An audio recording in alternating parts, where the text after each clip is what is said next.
When Tony Kofi was 16 years old, he had an accident at work.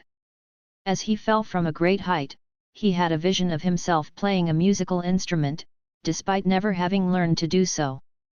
The experience set him on a new path in life, and led to him becoming a highly acclaimed saxophonist. 3 stories high, Tony noticed what a beautiful day it was. The sky was clear and peaceful. I was so happy, recalls Tony. It was spring 1981 and 16-year-old Tony Kofi was working as a carpentry apprentice, helping to replace the old roof of a house. He was so keen to impress that he'd asked his supervisor if he could carry on working while his boss had lunch. The supervisor had warned him to be careful. He was sawing a 2x4 length of wood. I didn't saw it properly, it splintered, Tony recalls. It caught my sleeve and took me down. Tony started to fall. His first thought was that he could not possibly survive. And so, he says, he just completely relaxed, let go, and closed his eyes. I don't know whether it's adrenaline or what, because I've read about this, that when you fall from a great height, everything slows down, he says. I just started seeing flashes of images. It was unbelievable. In his visions, Tony saw different places around the world and the faces of people he didn't recognize. I saw young children that I've never seen before, that were to become my children, I guess. And the one thing that really stuck in my mind was me standing up and playing an instrument. I just thought, this is the weirdest feeling in my entire life. And then that was it, I completely blacked out. Back in the 1960s, in Tony's childhood home in Nottingham, the silky, smoky tones of jazz artists drifted throughout. Tony's mother J.Emma was playing her records. She and her husband Jack were from Kumasi in southern Ghana, and J.Emma had seen the American jazz singer and trumpeter Louis Armstrong perform in person on his visit to the country in 1956. It had made her fall in love with jazz.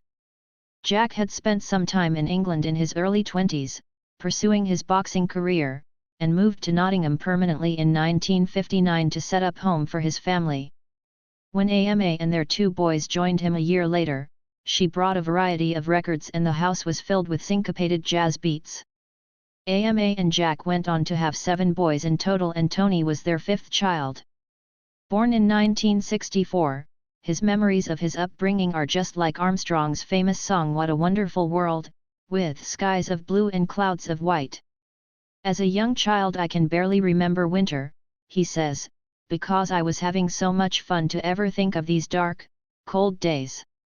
He describes his childhood as very traditional, with Ghanaian food and Ghanaian music.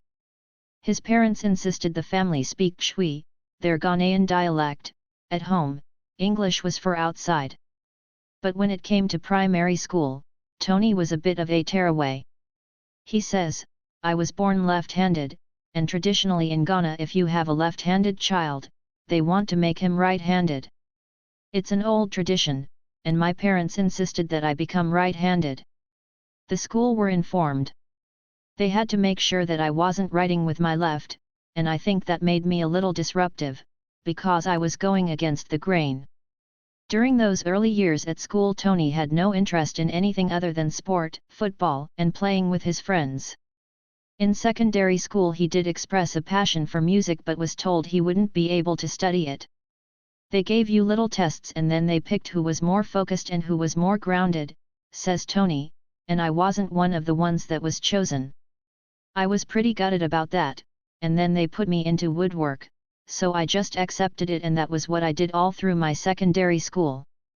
Tony was becoming skilled at his craft, and left school in 1980, to start work as a carpentry apprentice, attending college 1 day a week and learning on the job for the remaining 4 days.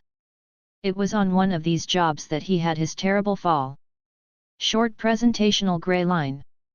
After the accident, Tony woke up in hospital, with his mother, father, and 2 of his brothers by his bedside, desperately worried and asking how he felt.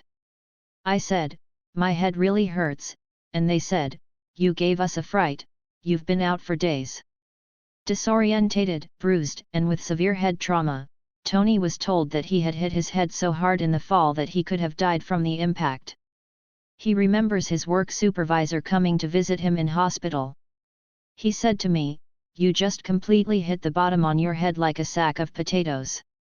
Find out more. Tony Kofi spoke to Jane Garvey for the series Life Changing, producer Thomas Harding Asinder. Download the podcast for more real-life stories. When Tony was well enough to leave hospital 3 to 4 weeks later, he returned home to convalesce. He had received some compensation money for the fall and the loss of earnings, and his job was left open for him to return to whenever he was ready. But the images he'd seen when falling would not go away and kept flashing back every time he closed his eyes. They really haunted me, because it was almost like I was being shown something, says Tony. He kept it to himself, but the fall had altered his attitude to life forever. Having never studied music, Tony began to contemplate spending his compensation money on an instrument. But what was the instrument he had seen in his visions? He searched through music books and there, on the page, was a description of a shiny woodwind instrument, made of brass and with a conical shape. That was it, the saxophone. I'm not saying that I was musically ignorant back then, but I'd never ever seen a saxophone, says Tony. I'd probably heard it on the radio, but was completely oblivious to it. In early 1982 Tony paid £50 for his first saxophone, a lot of money in the 1980s, the equivalent of around £200 today. He walked back into his family home carrying his piece of musical treasure. His mother looked at him strangely, unaware of what Tony had seen in his vision. I said, "It's a saxophone and I'm going to play it, I'm going to learn it," says Tony. "I'm going to quit my job." Tony remembers his mother putting her hand on her head and asking her husband Jack to speak to their son. "He's throwing away a perfectly good trade," Tony recollects her saying to Jack. "He's probably scared of what happened in the fall." Although his father did try to talk to him, Tony was adamant. "I said, I can't go back." They didn't understand why, but I said to them, "If I go back, then I might as well have died in that fall." Tony couldn't afford to pay for lessons and his mother and father were not able to spend their hard-earned money, says Tony, on music tuition, but his mother offered him something much more precious and valuable instead, vinyl gold. "She gave me the stacks of records," says Tony. "She said, look, this is very, very good music, use these records, learn from them," and that's exactly what I did. I recorded them onto a cassette and I put the headphones on and I would constantly listen and try and learn from them and try and play along. So Tony began to teach himself how to play the saxophone, but his initial attempts did not produce that mellow, sultry tone the saxophone is famous for. Shriek, screech, squeak. Like a 5-year-old child trying to play the violin, says Tony. The sound was excruciating and painful to the ears. His brothers became his musical barometer. All of a sudden the door of his bedroom would fly open and a shoe would come hurtling towards him, hitting Tony on the head or back. But he kept on practicing, first for 2 hours, then 5, and then for 8 to 10 hours a day. Over time those flying shoes became much less frequent and his brothers began to stay and sit and listen to Tony play. One day, when his mother brought up a tray of food to his room, Tony remembers her saying, "I recognize what you're playing. I love this tune." It was a track entitled, "Take the A Train," from an album by jazz composer and pianist Duke Ellington. The song is about a train on a New York subway line speeding down the track to the Sugar Hill district of Harlem. Tony felt like his life was on track, too. "It was a great time to be me," he says. Short presentational gray line. Although Tony played the saxophone by ear, he could not read music and wanted to learn more about music theory. Around 1986 to 1987, he approached a college in Nottingham, renowned for its music and performing arts training, but was told he could not have a place because he hadn't completed any musical grades or examinations. "It was almost like that rejection again," he says, "but this time I wasn't going to take it, because I'd found something that I really, really loved and that I wanted to do, and that rejection just made me stronger." As he was glancing through an American magazine called Downbeat, reading about the lives of jazz musicians, he noticed some adverts for music colleges in the United States. I just really picked one and thought, you know what, I'm going to write to them and try and apply, and that is exactly what I did, says Tony. He posted his application to Berklee College of Music in Boston, Massachusetts, a center of musical excellence. To date, Berklee alumni have won 311 Grammy Awards. They auditioned me first, but they eventually took me, says Tony, and in 1988, at the age of 24, a scared and excited Tony set off to study music in America. He received a scholarship from Berklee, because, he says, they thought he was pretty good for someone who had been self-taught. The story had also hit the papers in Nottingham, and Tony received some help from fundraising efforts and his parents. By then they were really proud and impressed that I'd stuck to it and I'd really made something of myself, he says.